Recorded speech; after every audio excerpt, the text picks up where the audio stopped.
पारिजात श्रीवेङ्कटेश चरणौ शरणं प्रपद्ये। श्रीमन्कृपाजलनिधे कृत सर्वलोक सर्वज्ञ शक्तनतवत्सल सर्वशेषिन् स्वामिन् सुशील सुलभाश्रित पारिजात श्रीवेङ्कटेश चरणौ शरणं प्रपद्ये। आनूपुरार्पित सुजात सुगन्धि पुष्प सौरभ्य सौरभकरौ समसन्निवेशौ सौम्यो सदानुभवनेऽपि नवानुभाव्यौ श्रीवेङ्कटेश चरणौ शरणं प्रपद्ये। सद्यो विकासि समुदित्वर सान्द्र राग सौरभ्य निर्भर सरोरुह साम्यवार्ताम् सम्यः साहस पदेषु विलेखयन्तौ श्रीवेङ्कटेश चरणौ शरणं प्रपद्ये।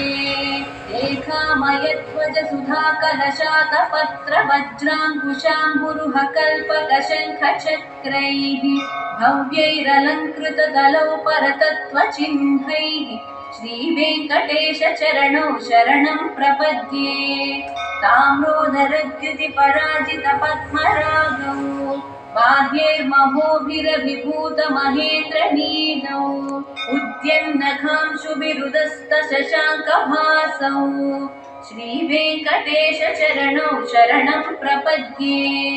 सप्रेम भीतिकमलाकर पल्लवाभ्यां संवाहनेऽपि सपदि क्लममादधानौ कान्ताववामानसगोचरसौ कुमार्यौ श्रीवेङ्कटेश चरणौ शरणं प्रपद्ये। लक्ष्मीमहीतदनुरूप निजानुभावनीलादिदिव्यमहिषीकर पल्लवानाम् आरुण्यसङ्क्रमणतः किल सान्द्ररागौ श्रीवेङ्कटेश चरणौ शरणं प्रपद्ये। नित्यानमद्विधि शिवादि किरीटकोटि प्रत्युक्त दीप्तनवरत्नमहप्ररोहैः नीराजनाविधिमुदारमुपादधानौ श्रीवेङ्कटेश चरणौ शरणं प्रपद्ये। विष्णोः पदे परम इत्युदित प्रशंसौ यौ मध्व उत्स इति भोग्य यथाप्युपात्तौ भूयस्तथेति तव पाणितलप्रदिष्टौ श्रीवेङ्कटेश चरणौ शरणं प्रपद्ये। पार्थाय तत्सदृशसारथिना त्वयैव यौ दर्शितौ स्वचरणौ शरणं व्रजेति भूयोऽपि मह्यमिह तौ करदर्शितौ ते श्रीवेङ्कटेश चरणौ शरणं प्रपद्ये। मन्मूर्तिकालियफणे विकटादवीषु श्रीवेङ्कटाद्रिशिखरे शिरसि श्रुतीनां चित्तेऽप्यनन्यमनसां सममाहितौ ते श्रीवेङ्कटेश चरणौ शरणं प्रपद्ये।